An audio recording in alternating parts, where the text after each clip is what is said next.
Before you answer the question, that Ole Gunnar Solskjaer came into this saying, we beat City, next stop, title.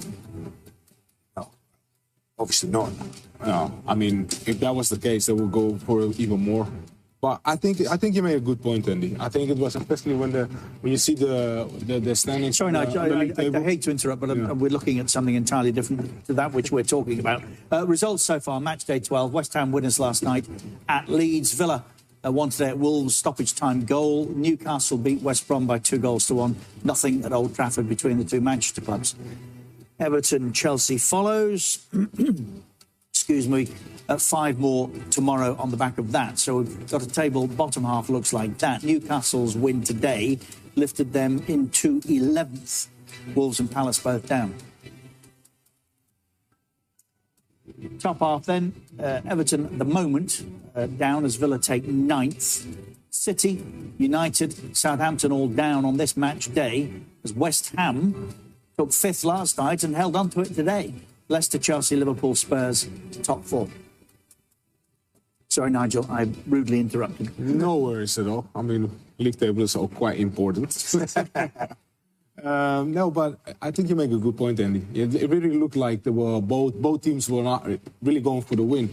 Because of course, looking at the standings as well in the league, you can see they are struggling as well, but also struggling at the end of the field in the final third. So I think both teams were just playing not to lose.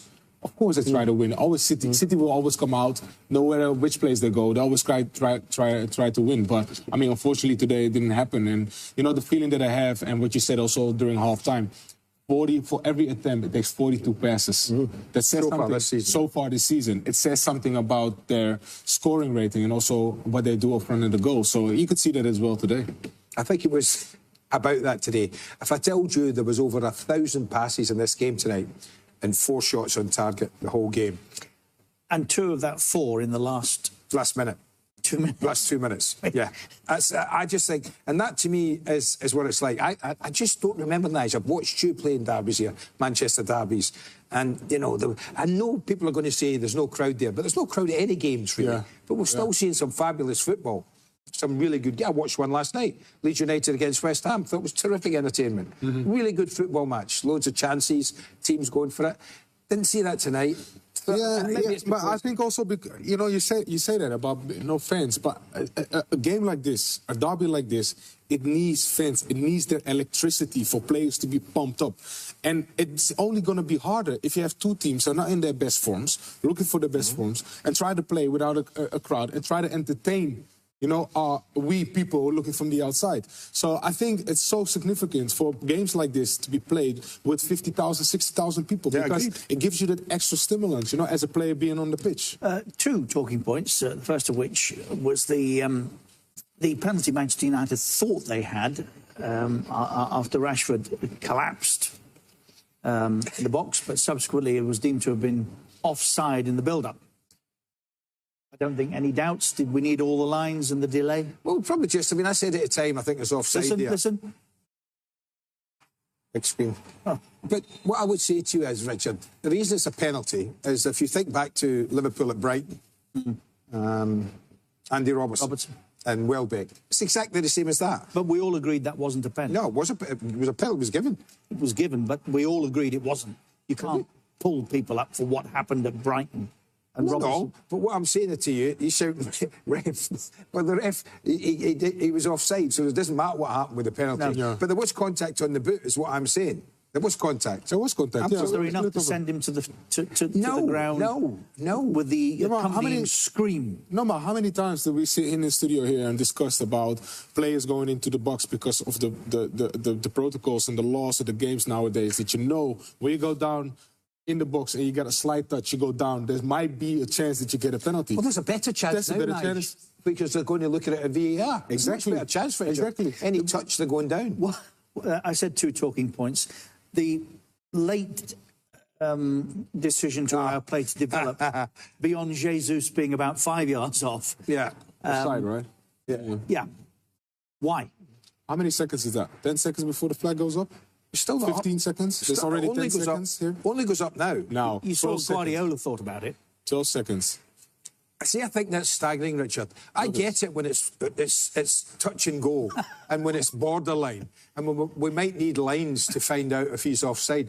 But he's at least 2 metres, 2.5, 3 metres offside. What on earth advantage does anyone have? If the linesman's looking at that and he thinks, oh, he's 3 metres offside, why do you keep your flag down? Yeah. You know if he scores, you're going to put your flag up and disallow it anyway. It will happen. Plus, it happens in stoppage time. So you take 50 seconds off stoppage time. Yeah. You know what can happen? Could have lumped that forward and maybe got a winner. You know what will happen? 50 seconds A situation like that will unfold for us soon, and a player is going to get badly injured. Yeah. When a flag could have gone up and stopped. There's no excuse for that one. Absolutely no excuse, Richard. I know they're told to encourage to keep the flag down. Come on, guys. Keep it down when there's marginal. That's like 3 metres. I mean, we're in Qatar and we could see he was offside. You're not right. You're not wrong. Reaction from Old Trafford. Rodri, it wasn't a classic Manchester derby in terms of entertainment. Are you pleased to... 1 against 1, 3 times I think we had 1 against 1. You can win, so that's what we have to work because it's our weak point this year. So did you feel like you created enough chances to win the game? Is that what you're saying? I'm saying that we have, I think, 2 big chances. And in this kind of games, you don't expect to have 20 chances. You have 2, you have to score. I think they didn't have as clear as us. So that's the point. We have to score these goals to win these games. If not, well, draw 0-0. Was tiredness a factor in that game as well for both sides? You've both played a lot of football in recent weeks. Yeah, of course. We play 30 games in a row. It's crazy, but it's what it is. We have to adapt ourselves. Of course, we don't see our best performance because physical it's quite impossible to stay fit all the games. But we try, we push. I think we deserve today, but if you don't score, of course, you don't deserve to win. And how pleased are you as a team, the way you're playing defensively? You must have forgotten what it's like to concede a goal after 6 matches without conceding. Yeah, that was something we had to work. We conceded lots of goals, and now 6 games, I think, no goals. But our weak point, as I tell you now, is working in the goals. We're struggling a little bit. So clear chances. For me, they are not big chances. They are so clear chances. We have to score. If not, we can win. Thank you, Rodri. Wayne? Earlier then, at Molineux in the Andy Gray derby, Wolves were... Well, I think it's probably a little bit too much, and I think Ollie's got a nice balance just now, actually. But it's amazing when tactics can go out the window with fans and momentum in the game, and that can be a good thing. It allows to the occasion. You know, if a crowd roar, they can drive you forward to run forward when you maybe don't feel like you sense counter-attacks are more dangerous. Set pieces, the crowd get up. You know, even the fans shouting shoot or demanding when you've not played the ball forward. I was talking about Marcus Rashford's run there. Now, if midfielders had the ball and the fans were there and they seen those runs, there'd be a few moans and groans, which would probably force midfielders to try the pass. And probably you hear maybe coaching things saying, oh, don't let the fans influence you too much. There's always a little bit of a battle going on in that respect. But you can feel football's completely changed without fans and a number of things on and off the ball from a tactical point of view and just from a momentum point of view in a game. And when the Old Trafford crowd shouts, attack, attack, as a player, do you respond to anything? All right, then, let's attack. Well, yeah, as long as it's within the confines of what you've been asked to do. I'm not telling players to go against the will of the manager. But yeah, of course, without a doubt, it drives you forward as a team. Fans can drive teams forward. It can drive performances out of teams. There's no doubts about it that especially stadiums like Old Trafford, the atmospheres played a part in many of them, just as much as the great players have and the managers have. The atmospheres played a part in many of the great victories, without a shadow of a doubt. Yeah, to all you fans watching at home, we really missed you today. Of course, we miss you all the time, but we really missed you in the derby today, that is for sure. Right, let's head over to Statman Dave, see what he made of that tactical battle. Cheers, Sully. Very much not the game for the neutral. It wasn't a 5-5, wasn't a 4-3. It was a boring 0-0. But I really enjoyed the game of football. I thought tactically it was really interesting as Fletch was just talking about there. I thought both teams were kind of poised that if they nick the ball high, get a chance in behind. Of course, slightly offside for that penalty incident and could have been a 1-0 win to Manchester United. But I want to focus on some defenders today. I thought 2 defenders played really well. The team was good as a whole. They defended well as a unit. But first up, we've got to talk about Luke Shaw, because I thought he did really well. First up was up against Riyad Mahrez, a player that likes to start wide and cut into that stronger left foot. And he kept him really, really quiet. But as well in that first half especially, Luke Shaw's deliveries from corners was really good. An avenue for Manchester United to attack, as you can see by the 2 chances created. But also in a defensive sense, when Torres came on for Riyad Mahrez, I thought that's when Luke Shaw started to really command that left-hand side and the right-hand side for Manchester City. Whether it was balls over the top, whether it was marshalling and winning the ball back, Luke Shaw did everything absolutely right. And we can see by the defensive stats, 4 out of 5 tackles won and 6 ball recoveries. So it was just a really good game from Luke Shaw. And obviously coming back from injury, it's going to take a bit of time to get a bit of rhythm. But today was a game where he had 2 different propositions to deal with and dealt with them both really, really well. Torres has been a player that Pep's used this season that does sit on the wide right position and does hold that touchline. And then Mahrez is different. So it was good from Luke Shaw. But let's move on to the man of the match for me. That was Harry Maguire. I thought it was absolutely sensational in the game. Commanding out of the back, dealing with the pressure, the block we kind of mentioned previously. But also in the sort of latter stage of the game, Sterling became City's kind of key attacker. He was the one spinning in behind him. And every single time he did, Maguire went over, mastered him, didn't dive in, stayed on his feet, defended the situation really well, and the ball went out for either a goal kick or a corner and so forth. But just take a look at it, look at his stats: 100% of his tackles, 100% of his aerial duels. 2 things that you want for a centre-back in a game that's so tight. You need those numbers to be around 100%. But also the ball recoveries. He made 3 interceptions, which was the most of any Manchester United player. 3 blocks, which was more than any other player on the pitch. 2 clearances, and of course 1 big clean sheet for Manchester United. And the momentum that Harry Maguire's had in recent weeks been really good. I think he's defended really well. And if he can keep doing that and pushing United forward, I think it could be good for the future. But anyway, they're my thoughts on the game. Over to Sam and Wes in the Warwick. Thank you, Dave. Great as always. Impressed with Harry Maguire? Yeah, he was excellent today. He done some very important blocks as well that kept us in the game. But he was very steady. He'd done his job perfectly, and that's what you want from him. Not your man of the match, though. Yeah, I mean, it's tight. It could have been anyone. I know Fletch talked about it, but I'm going to go with the 2 fullbacks. I said before the game, I think De Bruyne, Mahrez and Sterling are the main 3 for me attacking-wise. And the way the 2 fullbacks handled the wide players was excellent. They didn't really give them much space. One-on-ones and with Sterling for any player will be a difficult job. But Wan-Bissaka, defending-wise, was absolutely brilliant. Yeah. Now, looking at our attack, do you think there were things we could have done to improve the number of chances we created? Because I'm sure some fans will be, happy to take the point, and maybe before the game they'd have said, it's a difficult game, we'll have a point, but would maybe have hoped for a bit more going forward. Do you think that was because City dealt with us, or do you think it was our overall play? Why do you think we didn't create as many chances as we maybe would have liked to? Yeah, we've been a bit cautious. I mean, Fletch mentioned it before. There was times when Marcus Rashford was making wonderful runs, and we just didn't quite play it, maybe because we didn't want to lose the ball. We were just keeping the ball nice. We didn't really, play that ball over the top when we know Marcus can run into. So, yeah, we were being a bit cautious. I think, like Fletch said, both teams were. And, he didn't want to lose the ball. Yeah. And we were comfortable keeping it. We were playing nice and quick. When we did lose it, we all got back in and worked hard to get it back. But, yeah, maybe in this sort of game when it is tight like that, with you've got someone like Marcus Rashford playing up front, and he is making these spin moves, then maybe we could have tried a few more. Do you think you mentioned it there, that both teams were like that. Nobody wanted to lose the ball. Do you think that's because both teams know how quickly the other can attack in transition? Actually you just want to keep it? Yeah, I think that's correct. Both teams very quick going forward, and no one wanted to lose this game. I think you could see that from the beginning. There wasn't really anyone out of position. Everyone recovered pretty well. I mean, even when they had a couple of chances, we had lots of players behind the ball. Harry Maguire making the block on that occasion. But it was just one of them games. No one wanted to do anything silly. We've been letting goals in very early in the past. So this was a game just to be sensible. But also, when we're capable, is go forward together. There was a few occasions, like I said, where I thought we could have played it over the top. But we just didn't quite... the final ball wasn't quite good enough. Okay. Just remind us, who was your man of the match? I'll give it the 2 fullbacks. I kind of do 2. I'm not sure. That would be man of the match. You had to pick one. I'll go with Luke Shaw then. Great choice, because we're going to hear from Luke Shaw very, very soon. Would have been awkward if you said Wan-Bissaka now. If you want, you can get on the official Manchester United app, and then you can pick... Yeah, good choice. Luke Shaw, I think, did pretty well. Sheffield United next, then. After the disappointment of being knocked out of the Champions League, we've kind of got a decent result, a positive result. So how do we approach the Sheffield United game? What's this period in between then and that game? It's playing Thursday night, isn't it? So what would usually happen between then and now?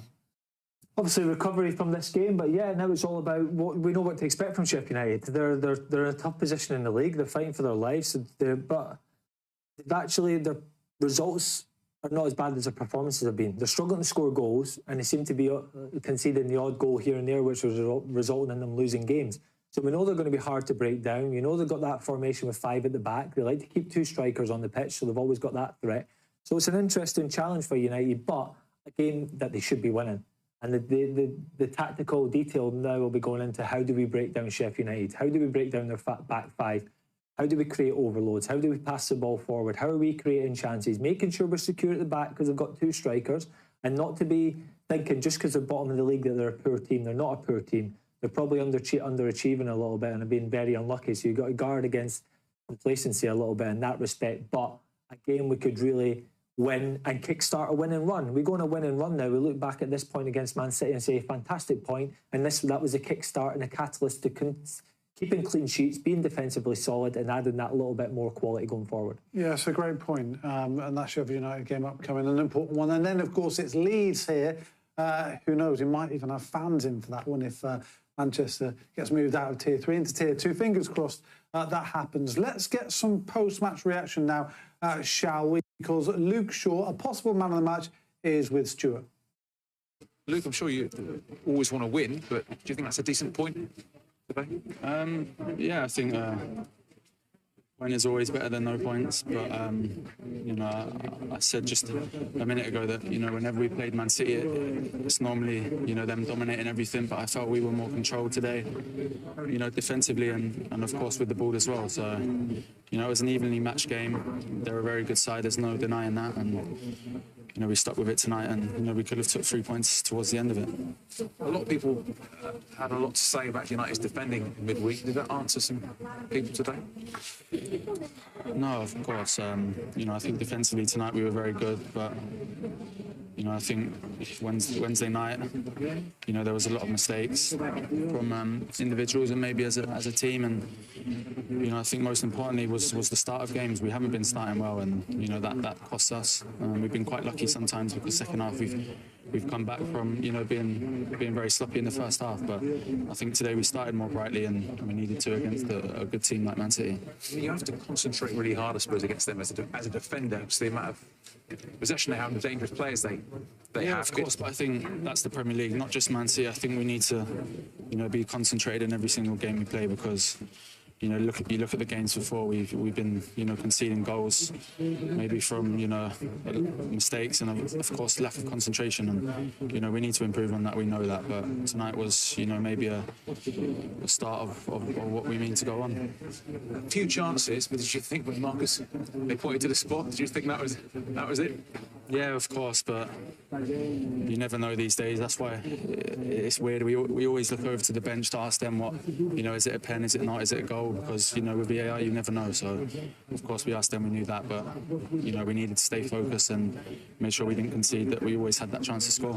You're probably used to playing inside empty stadiums, but in a Manchester derby, did it feel particularly strange to have nobody? Yeah, honestly it's horrible. When we come out here before in the warm-up, normally you feel the atmosphere straight away, and of course it was dead tonight, and we always miss the fans in every game, but of course in a massive game like this tonight they were very missed. But hopefully we can see them back soon, getting behind us again and pushing us along. Finally, your own performance today, are you happy with where you played today? Yeah, no, I'm happy. I've only trained twice in probably 6 weeks, so it was a very hard game against a very tough team, but I need that fitness back, and the team always comes first, so it doesn't matter if I train or not. If the manager wants me and to be available, like I said to him before the Champions League game, I'll always be available for the team, so I'm feeling good. Well played, thank you. Cheers. Luke Shaw saying it's horrible not playing in front of fans. Do you think that might have had an impact on why there was only 2 yellow cards in the derby today? Yeah, definitely. I mean, you know, if the fans are today, they're encouraging the players, pushing them on a little bit, and especially being at home, that would have been our advantage. So can completely understand that, and it does take a little bit out of the game. Do you like Luke's attitude when he's saying he's just, you know, he's happy to be, he's ready to be available for the manager and he'll do whatever it takes? Of course, yeah, that's the attitude you want. You know, we have a squad of players, and you try every day in training to make sure you're doing well for the manager to pick you. And yes, Tellers has been playing, and we know what he's capable of. But Luke's, you know, he's in the team today, and he'll be looking to try and stay there. Do you think that's good for him to have that competition? Because for a while, there hasn't been a lot going on at left back. Obviously, Brandon Williams is very young and has played a bit in the last season or so. Yeah, I do. It's healthy. And that's what you want from your squad. You want a full squad of good players all challenging each other. Yeah, OK. We're going to have a quick break now. When we come back,